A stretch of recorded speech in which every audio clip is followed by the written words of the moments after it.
Olá, bem-vindos a mais um programa Por Dentro da Pós. Eu sou o professor Álvaro Crovador, coordenador dos cursos de pós-graduação de Física e Matemática da Uninter. E hoje tenho aqui como convidado o professor Armando Kolbe Júnior, que é coordenador dos cursos de Gestão de Startup da Uninter. E, como a gente sempre brinca, um garoto de programa. Um garoto de programa, exatamente, professor. Obrigado pelo convite, professor Armando, por vir conversar com a gente aqui. E o nosso papo de hoje vai ser sobre física quântica. Né? Meu Deus do céu, professor, isso é complicado. É uma coisa recente isso, professor Alves? É bem novinha. Ela bem começou novinha, ali né? por 300 a.C., mais ou menos. E Nossa está evoluindo Senhora. aos pouquinhos, né? Então, eu vou pegar dar um overview para o pessoal aí, então, Isso, por favor. Para a gente falar de física quântica, vamos falar para o pessoal, então, primeiro, o que é física, né? Daí a gente vai evoluindo na história. Então, vamos contextualizar lá rapidamente na história, começando lá na Grécia Antiga, com os primeiros pensadores, Tales de Mileto, 600 a.C., quando começaram a desenvolver o pensamento crítico. Porque até então, o professor Armando lembra, nas nossas aulas lá de história, da quinta série, lá, a mitologia grega, cada grego, cada fenômeno da natureza tinha um deus para controlar aquele fenômeno. Aí começaram a aparecer alguns pensadores, alguns filósofos, e assim, opa, vamos achar uma explicação mais racional para esses fenômenos. Mas... Sempre a busca da explicação racional, né, professor Álvaro? A partir do momento que a gente começa a ter esse entendimento de pesquisa, entendimento do que são o início de tudo, vamos dizer assim, para nós, tá? Que existem diversas teorias que falam que antes de tudo isso já existiam outras questões a serem analisadas, você começa a pensar assim, então a física quântica, a partir desse momento, ela já começou a ser, vamos dizer assim, delineada. Certo? Porque a partir do momento que nós já tivemos essa dúvida, começaram a surgir aquelas questões, né? De por que fica vermelho. O que é a matéria? A matéria e tudo mais. O que é a luz? Por que o céu fica azul, depois fica vermelho no final da tarde? Exatamente. Entende? Então, começaram aí a ter esses questionamentos. Começaram a observar as estrelas. Tá, então... Aristóteles, nessa época aí, que ele cunha a palavra física. E física, o que é? O estudo da natureza. É bem isso que o professor está falando, né? Por que o céu está ficando azul? Por que no final da tarde fica alaranjado? Por que as estrelas se movem com um certo padrão? Opa, mas tem uma que se move mais e menos que a outra. Parece que ela vai e volta no céu. Aí a gente avança 300 anos na história e vamos ter dois pensadores lá, Leucipo e Demócrito, que eles vão falar sobre o que é a matéria. E eles dizem, não, a matéria é formada por pequenas partículas indivisíveis. E, professor, só uma coisinha. Matéria não é aquilo que você tem que estudar para a prova, não, sabe? Não, pessoal, matéria é isso aqui. A matéria é a questão física, aqui, só para lembrar ali, né? Exatamente. E esses dois caras já falavam, ó, a matéria é feita por pequenas partículas indivisíveis, que deram o nome de átomos. Hoje a gente já sabe que o átomo é dividido em outras partículas mais elementares ainda, mas, você veja, nós estamos falando de 2.300 anos atrás. Né? Então, e com isso a física vai evoluindo, né? Vamos ter grandes pensadores, vai ter a Biblioteca de Alexandria, que vai ser o auge onde todos os pensadores da época estão ali. Depois a biblioteca é incendiada e há um certo declínio do pensamento. Né? A partir do momento que perdeu-se isso, né? Nós tivemos um caso, infelizmente, parecido também durante a Segunda Grande Guerra, né, professor? Onde que grandes obras também foram destruídas. Então, quando a gente diz assim, essa perda do conhecimento é algo que a gente pode dizer assim que é inconcebível, porque a partir do momento que você perde parte do conhecimento, você perde a história, você perde a continuidade daquilo. Quanto que nós poderíamos ter avançado, de repente, se não houvesse essa questão da Alexandria, se nós não tivéssemos as questões da Segunda Grande Guerra? Então, é algo complexo. São perdas valiosas para a humanidade, né? Quanto a ciência poderia ter evoluído se isso não tivesse acontecido. Com certeza. E isso aí vai exatamente numa direção com relação à física e tudo mais, porque a partir do momento que a gente começa a observar o mundo, a questão do ar, a questão da questão do céu, como nós estávamos falando, que é a questão das próprias estrelas, os astros, e durante muito tempo a Terra, né, era o centro do... A Terra era plana e centro do universo. Exatamente. Então, tudo isso você acaba pensando assim, quanto que foi perdido? Isso, mas olha, a Terra era plana e centro do universo até 1500, correto? Certo. Até Galileu, Tycho Brahe, aqueles caras ali, Copérnico, que tiram a Terra do centro do universo e colocam o Sol no centro do universo. Já melhorou, né? Perfeito. Já melhorou. Não, mas eu faço um questionamento, professor, da seguinte ordem. Será que, de repente, já na Biblioteca da Alexandria, não teríamos... Aristarco de Samos, em 320 a.C., ele calculou o raio da Terra. Ele sabia que a Terra era redonda e calculou o raio. Olha Entendeu? só. Depois que o pensamento parece que regride e fica estagnado, que é o período que nós chamamos de Idade das Trevas. Então, olha só como que é importante essa questão de ter entendimento desses fatos históricos para entendermos o quão grande é a nossa responsabilidade em divulgar o conhecimento, difundir o conhecimento. Eu sempre atuo com uma condição que o professor Neri dos Santos falou para mim assim, uma vez, né, que ele foi meu orientador de doutorado, que o conhecimento só se amplia quando ele é compartilhado.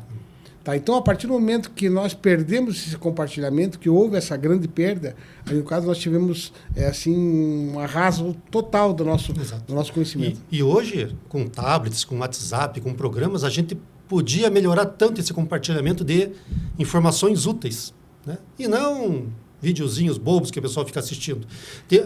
Remetendo a Alexandria, tem uma música de uma banda que eu gosto bastante, que é Engenheiros do Havaí, do Humberto Gessinger, que na música ele diz assim, ó, a gente queima todo dia 1000 bibliotecas de Alexandria. Perfeito. Porque nós estamos com um aparelho na mão que teria tanta informação útil e às vezes não é utilizado para isso. Né? Olha, professor, essa é uma questão que daí, um pouquinho antes da física quântica, vamos pegar e falar em algo que está mais ou menos correlacionado, que é a questão da inteligência artificial. Sim. Tá, olha que interessante, né? A partir do momento que está havendo uma evolução da inteligência artificial, nós também temos uma evolução da burrice natural. Tá? Mais ou menos dentro dessa linha que o professor Alvo está falando, desses videozinhos curtos e tudo mais, as pessoas têm cada vez mais ido em busca de coisas que sejam muito assim, vamos dizer assim, simples, direta ali no caso, que de repente no final das contas você não consegue ver o sentido mas todo. Que não traz uma informação. Que você não tem esse poder de síntese tão grande de colocar num videozinho de 2, 3 minutos o conteúdo, por exemplo, de um livro. Tá? E as pessoas estão tentando fazer isso ali para que, de repente, haja uma concentração do conhecimento, mas daí tudo isso leva a essa condição. Mas voltando para a nossa física ali, professor, vamos voltar para a física. Então, nós estamos ali. Teve esse período da Idade das Trevas, e como a gente falou, Galileu, Copérnico, o Giordano Bruno, que foi queimado na fogueira, eles começam a voltar ao pensamento científico, por volta de 1500, Galileu 1543. Então, tira-se a Terra do centro do universo, começa a ter evolução dos cálculos, porque até então a gente só tinha a geometria lá de Euclides. Sim. Então, Galileu começa a mostrar as fórmulas matemáticas para provar os movimentos, que era uma coisa até então só se falava, ninguém fez uma demonstração matemática. Depois nós temos Newton, que vai fazer o formalismo da gravitação universal. Né? Depois de Newton vai vir o nosso amigo Einstein, que vai melhorar, né? Não que a gravitação universal do Newton não servisse, mas para grandes distâncias, grandes massas, falhava. E aí Einstein faz essa melhoria dele com a relatividade especial. E aí a gente pode começar, então, a falar da quântica usando o próprio Newton. Né? Porque a teoria do Newton, o que era? Vamos falar sobre luz. Né? Sim, luz é fóton da física quântica. Vamos lá. Para Newton, luz o que era? Luz eram bolinhas, tipo bolinha de bilhar, que batia nas coisas e iluminava. Né? Beleza. Contemporâneo dele, tinha o Christian Huygens, que ele fez experimentos e falou assim, não, acho que a luz é onda. Agora eu vou fazer uma pergunta. Isaac Newton inventou a teoria da gravidade, criou o cálculo diferencial, era presidente da Royal Society, e o Huygens era uma pessoa lá qualquer. Qual que era a teoria que o pessoal ia acatar? Com certeza de Newton. Isso não tem, porque, infelizmente, esse é um problema sério em termos de, vamos dizer assim, de marketing. Tá? É por isso, viu, professor? Infelizmente, esses vídeos pequenininhos que são colocados na internet, são colocados por personagens, a gente pode dizer assim, em linhas gerais, que ficam pegando e divulgando o seu eu, né? Os influenciadores. Isso, são os famosos influencers, né? E o que eles conseguem? Eles conseguem, infelizmente, disseminar uma quantidade de lixo cultural. Desculpem. Isso é uma opinião do professor Armando, né, para deixar bem claro essa condição. Temos conteúdos bons, mas não, temos mas que são cuidar. Muito raro. O filtro muito raro. Mas daí, o que prevalece? Bem dentro dessa mesma comparação do Newton. Quem faz maior propaganda, quem é mais conhecido. Exatamente. Aí passa um tempo, um outro carinha chamado, acho que é Thomas Young, ele faz um experimento, que é o experimento da fenda dupla, com luz. E o que acontece, né, se eu pegar... O que é o experimento da fenda dupla? Eu boto lá 2 fendas e a gente pode fazer isso em casa na água. Né? Então, eu pego um anteparo com 2 fendas e faço uma onda de água numa bacia e ponho essa anteparo lá dentro. Quando essa onda que eu provoquei aqui passar por esse anteparo aqui com as duas fendas, vai criar uma rede que a gente chama uma rede de difração na frente, que são duas ondas em cada fenda e elas vão se intercalando com elas, vão criando um processo de interferência entre elas.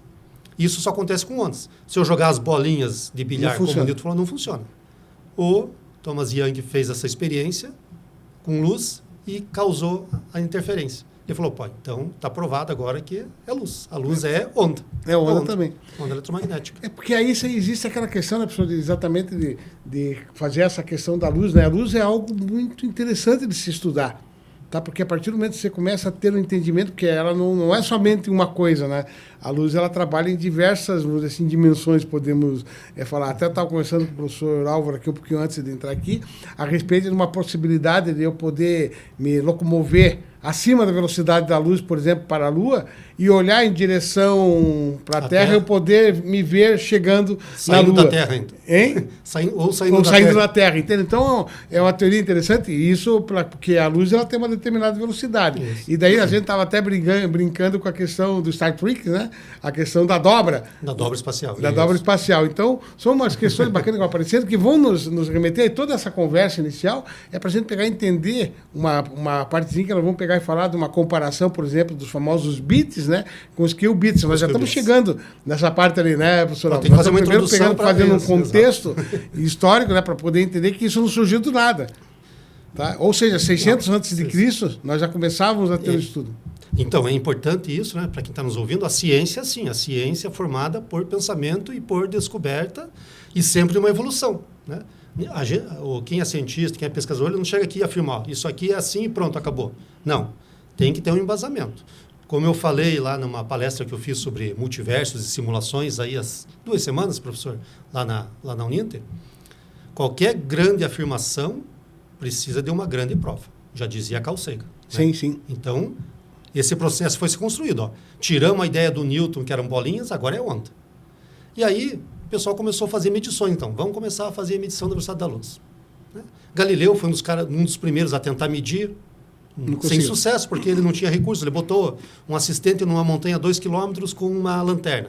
Ele falou assim, ó, na hora que você tirar, que eu tirar minha lanterna, você tira a tua. E aí eu vejo a diferença. Era irrisória, né? Sim. Aí depois usam as luas de Júpiter, que Galileu descobriu com o seu telescópio, e aí sim consegue-se uma primeira medida razoável. Aproximadamente razoável, né? 220 mil quilômetros por segundo, né? Hoje a gente fala em 300 mil para arredondar. Na época chegou-se em 220 mil, mas já estava melhorando. E depois vão ser feitos outros experimentos. Tem o do Fizeau, que é mais preciso, chegou a 313 mil, então bem próximo. E nesse meio tempo, o Maxwell ele desenvolve as equações do eletromagnetismo, chamadas equações de Maxwell. E ele chega na velocidade de uma onda eletromagnética e ele descobre a velocidade da onda eletromagnética. A velocidade é tal. Opa, mas a velocidade que eu descobri aqui na minha equação é a mesma que o pessoal está medindo para a luz. Então, a luz é uma onda eletromagnética. Eletromagnética, exatamente. Então, mais uma percepção a respeito da luz, no caso, dentro desse contexto todo de física, professor. Porque tudo isso, e a gente tem que lembrar que o próprio Galileu, quão rudimentar eram os instrumentos que eles utilizavam à época, professor. Para ele chegar num cálculo próximo desse de 220 mil e outro de 313 mil, nossa, olha que coisa fantástica. Porque hoje os nossos instrumentos, né, os telescópios que nós temos hoje são extremamente potentes, né? E o pessoal naquela época, pegando e fazendo esses cálculos, olha que coisa fantástica. O pessoal, fazer um parênteses, né? Mais um parênteses, né? O pessoal questiona às vezes, será que o homem foi na Lua mesmo? O homem foi na Lua e ele deixou uma caixinha lá de vidro reflexivo projetada de tal forma que, se daqui da Terra eu mandar um laser apontado lá na direção daquela caixa, o laser bate, reflete e volta na mesma direção. Então, qualquer pessoa na Terra que tenha equipamentos para medir pode fazer isso. Inclusive, o pessoal do INPE aqui já fez, né? E então, com isso, você consegue medir a distância Terra-Lua com uma precisão gigantesca, porque sabemos a velocidade da luz. Perfeito. Então, está provado que o homem foi na Lua. Né? Então, o questionamento da ciência é normalmente especulativo, professor. O problema é que algumas pessoas fazem o uso, né, desses experimentos assim, de modo contra, exatamente para pegar e criar alguma fama, pegar e de repente virar um especialista no assunto. E infelizmente tem aqueles que acreditam. Né? Mesmo aquela questão, por exemplo, da Terra plana. Até hoje, professor, 2025... Tá? O pessoal ainda acreditar que a Terra é plana é algo meio a ser discutido, né? Um dia eu estava dando aula de física e um professor lá, um colega meu, falou para mim, ó, eu falei, vou ter que ir lá que hoje tem prova de física lá para o pessoal da engenharia. Ele falou assim, se o pessoal já não falar que a Terra é plana, já pode aprovar todo mundo que por hoje já está bom, né? Porque está complicado, né? Mas tudo... E aí, então, vamos voltar de novo lá. Vamos lá, vamos voltar para o que aconteceu? Estamos quase chegando lá no quântico. E aí, então, Maxwell, pela equação, ele chegou num valor, as medidas batiam com aquele valor, então a luz é uma onda eletromagnética. Isso estamos falando ali quase 1900, finalzinho de 1800. Até então, achava-se que a física estava resolvida naquela época. Tudo que tinha na física para ser solucionado estava solucionado.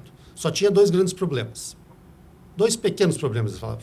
Que era descobrir o que era o éter, porque o éter, o que é, pessoal? Era uma substância que existia no universo, e isso já vem lá desde os gregos antigos, então eles falavam assim, entre os planetas, entre os astros, existe uma substância chamada éter, que é por onde a luz flui. Porque se a luz é uma onda, igual uma onda do mar, ela precisa de um meio para fluir.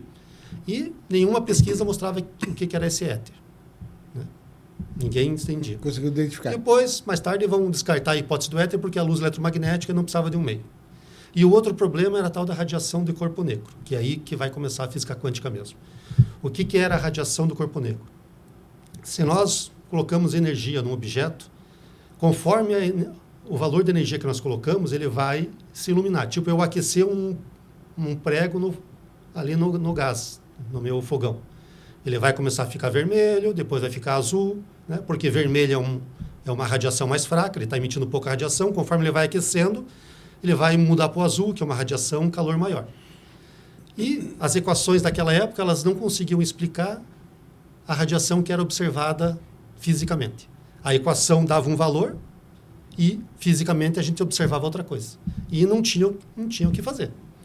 Aí que entra o Max Planck. O Max Planck fala aqui, pessoal, para resolver isso aqui, eu não sei porquê, mas vamos fazer o seguinte, em vez de eu dizer que a onda ela vai continuamente com uma onda, a onda eletromagnética ela vai em pequenos pacotes.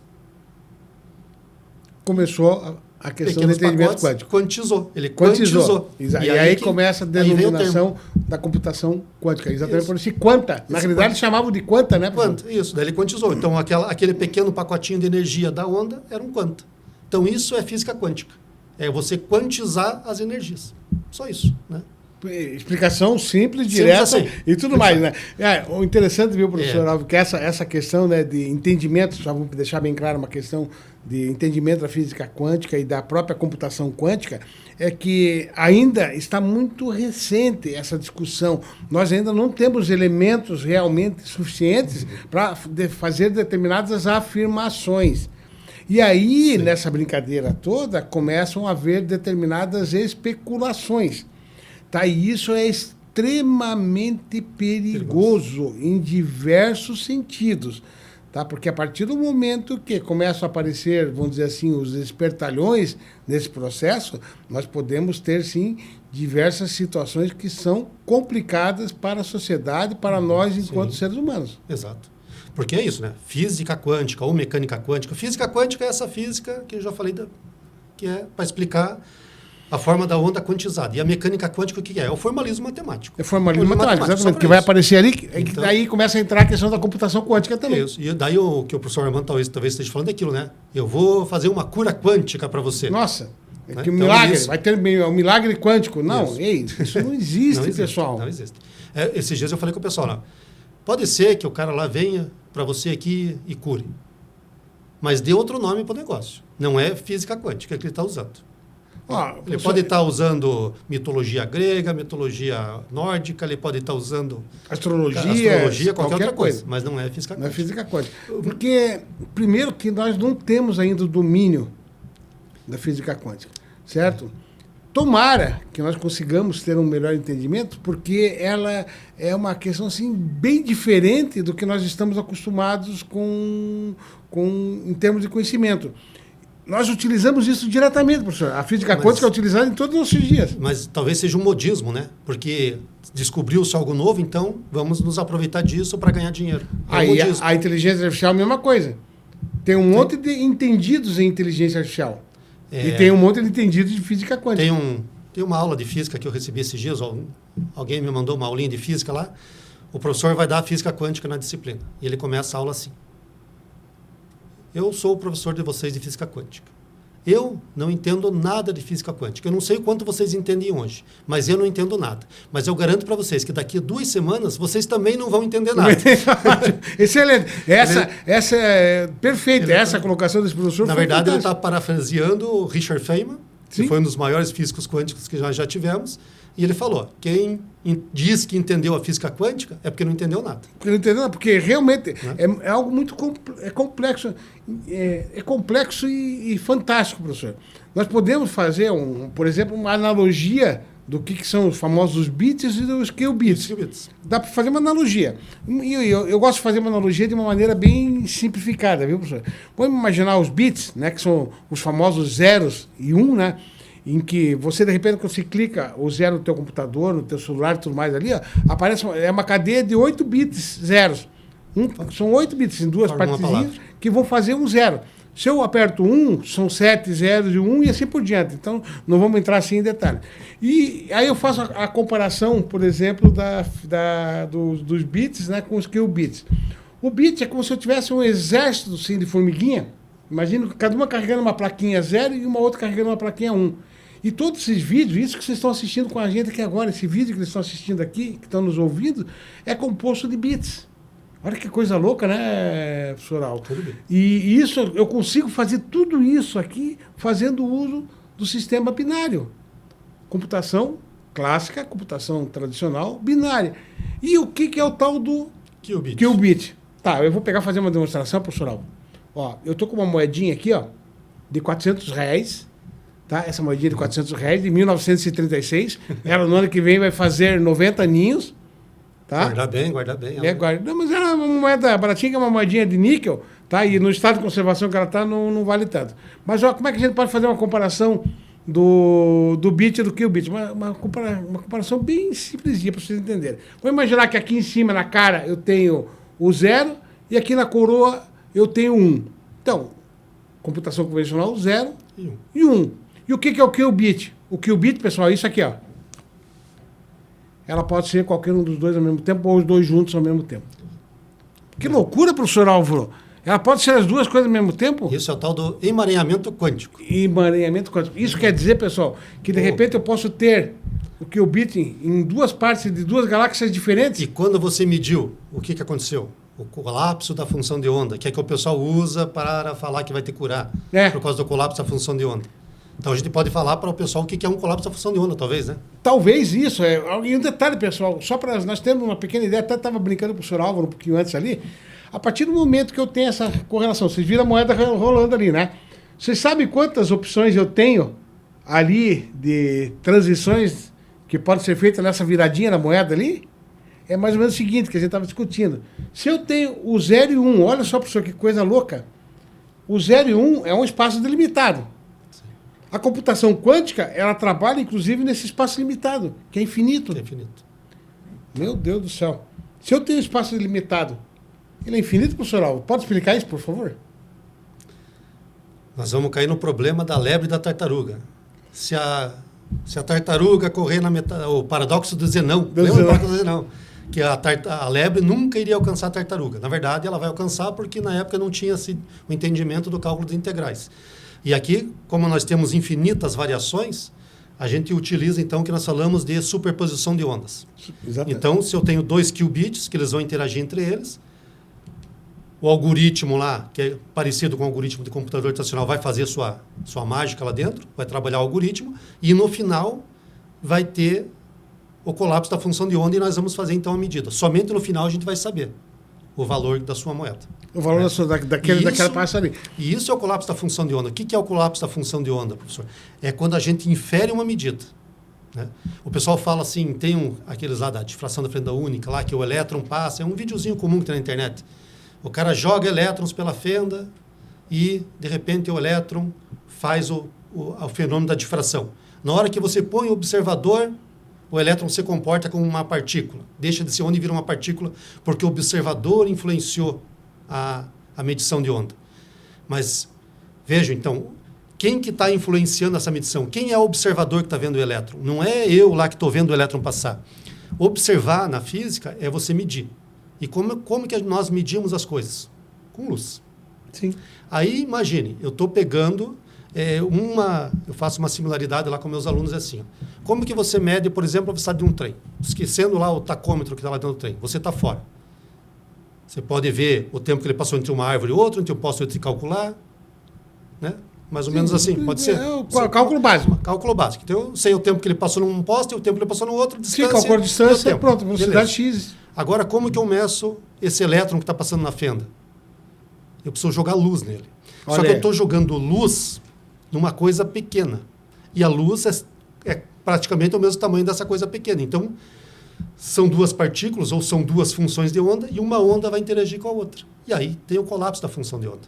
Por isso que dizemos que ele se comporta como matéria. É similar eu pegar esse trem e, em vez de eu ver ele passar entre um poste e outro e medir a distância, eu jogar um Boeing em cima dele e querer medir.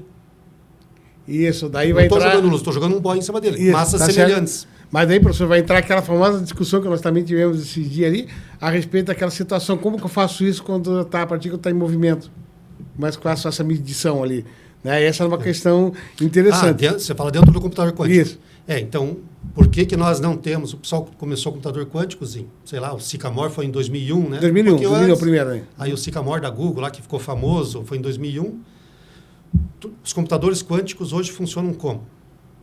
Em vez de usar cristais de silício, igual nós usamos aí computadores normais, usam elétrons. Normalmente, o que eu vi lá, a última vez que eu vi, era um átomo de fósforo e usam os últimos elétrons da camada de fósforo. Só que acontece?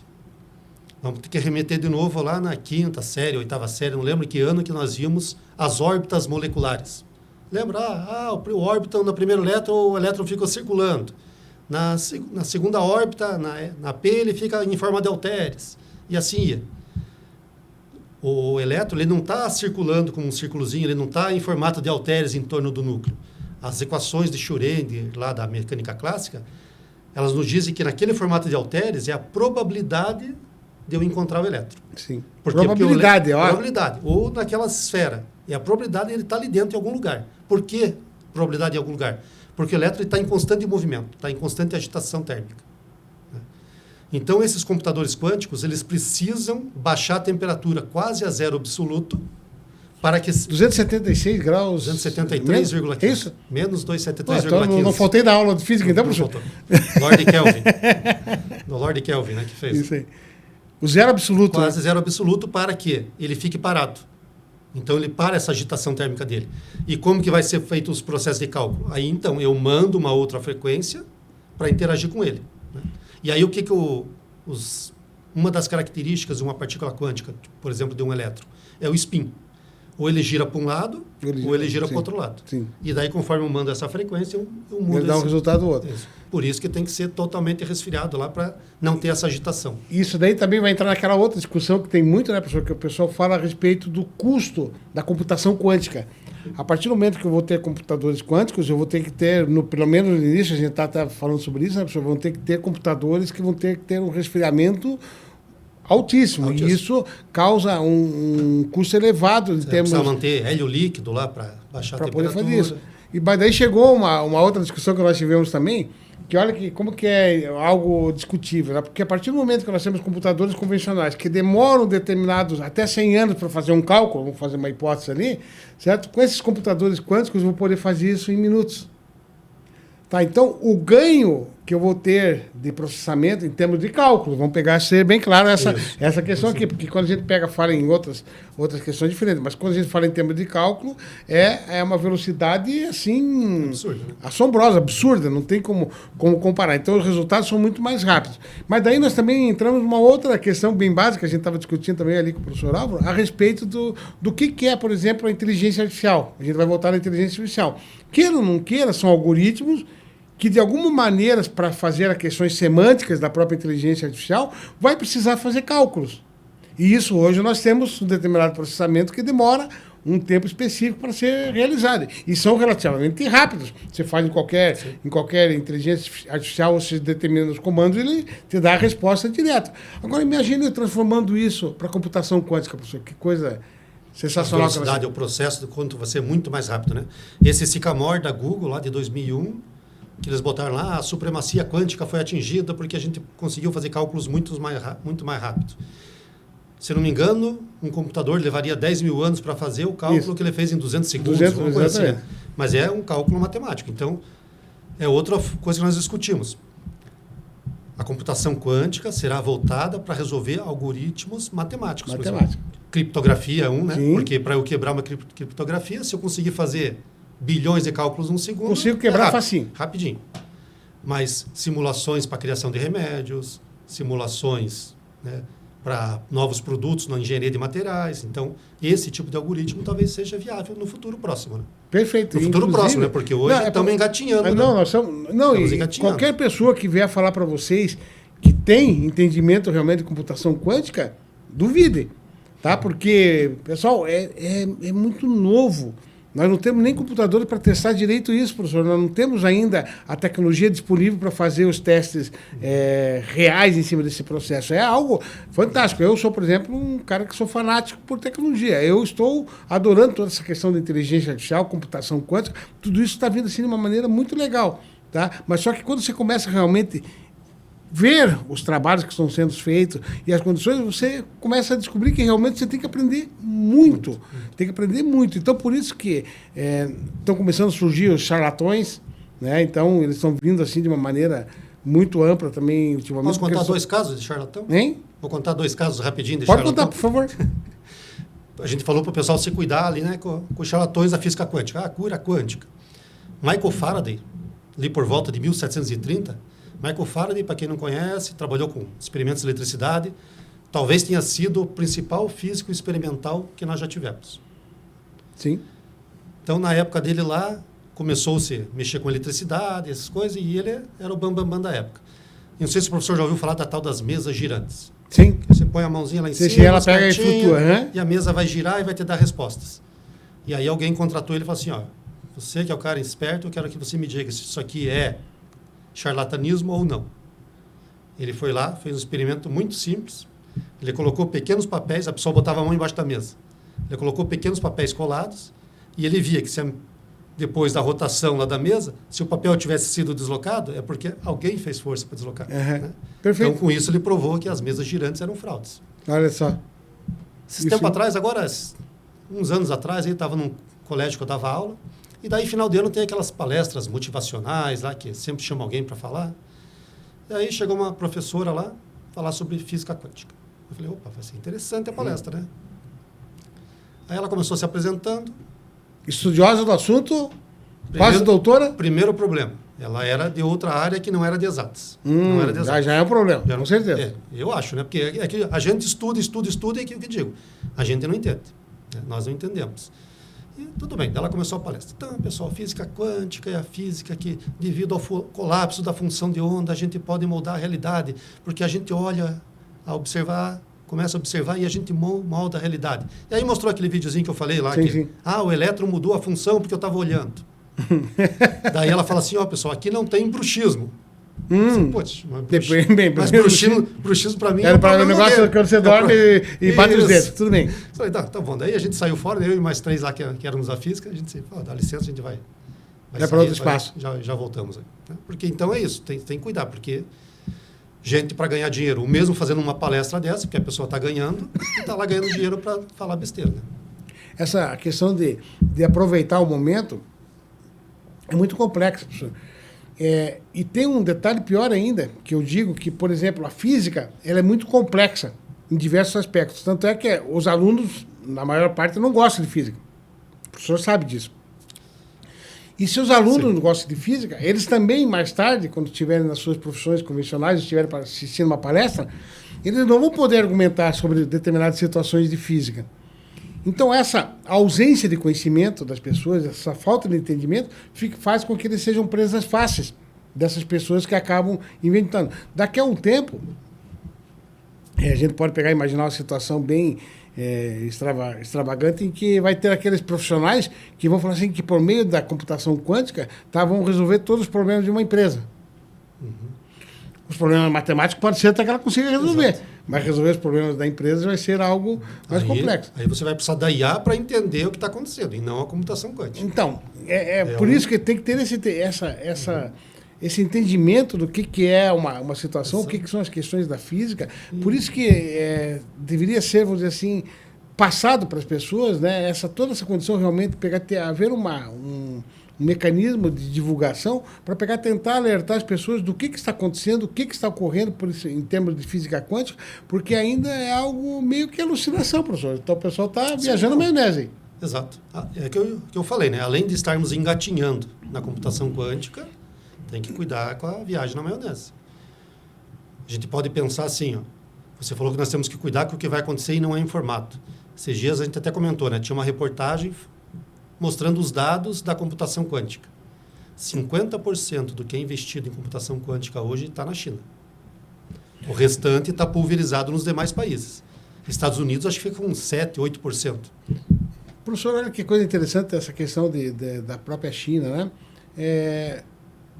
As pessoas não se atentaram a uma condição muito interessante, né?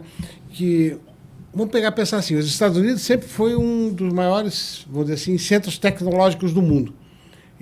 Divulgação, ciência e tudo mais, certo? E durante muito tempo, né, países como a China e a Índia e tudo mais mandaram profissionais para estudarem nas universidades dos norte-americanos lá, né? E com isso eles adquiriram conhecimento. Legal, parabéns, tudo bem, tudo mais. E o que eles fizeram? Acabaram trazendo esse conhecimento para eles lá. Só que daí eles incorporaram esse conhecimento, tanto é que agora, recentemente, eles pegaram e tiveram uma inteligência artificial muito mais, vamos dizer assim, rápida do que as convencionais que a gente tem por aí, usando menos processamento. Lógico, não chega ainda a ser comparado com uma da OpenAI ou tudo mais ali, mas ela consegue, de repente, ter resultados interessantes, porque os Estados Unidos, em algum momento, foi lá e proibiu o envio de tecnologia para a China de determinadas questões, mas eles desenvolveram a própria. Já tinha o pessoal para fazer lá. Entende? Então, por isso que a gente fala, lembra que eu falei um pedacinho, uma hora que eu falei assim, que é a questão do conhecimento. O conhecimento só cresce se for compartilhado. Certo? A partir do momento que a gente começa a participar desses eventos aqui, que nem o professor Alvo está promovendo aqui, e começa a colocar uma visão, por exemplo, de um garoto de programa, né, de um programador aqui, junto com um professor de física, tá? Até fica interessante criar uma argumentação de um lado, a argumentação do outro, nós podemos construir um conhecimento novo. Eu não domino física, muito pelo contrário.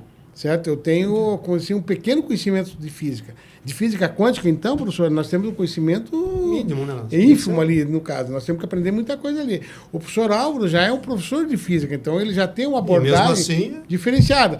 Tá? Mas também, de física quântica, a abordagem, o conhecimento dele também é limitado a determinadas esferas. Então, a partir do momento que a gente começa a divulgar que há a participação das pessoas que estão nos assistindo aqui agora, que elas começam a incorporar isso e começam a disseminar entre os seus parceiros e tudo mais ali, há um crescimento, tá? Porque nós temos que ter esse entendimento, nós temos que divulgar, nós não podemos ficar com conhecimento para nós, nós temos que pegar e compartilhar esse conhecimento, isso que é muito bacana em todo esse processo. Exatamente.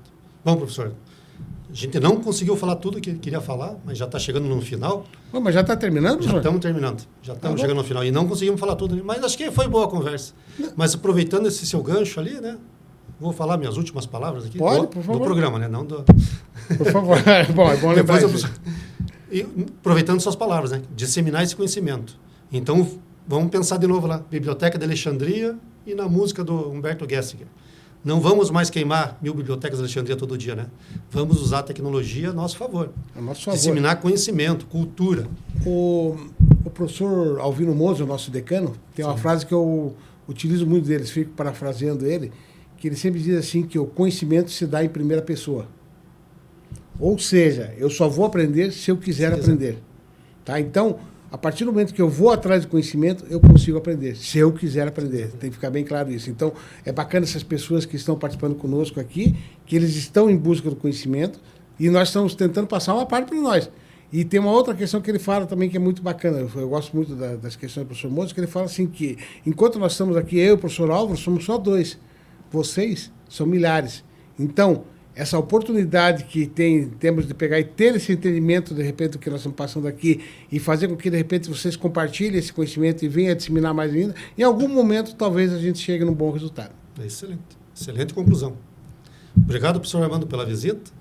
Eu que agradeço ao professor Álvaro, hein? Nossa conversa e todo mundo que nos assistiu, né? Espero que tenham aproveitado um pouco esse nosso bate-papo de hoje. Okay? Um abraço, até o próximo programa, pessoal.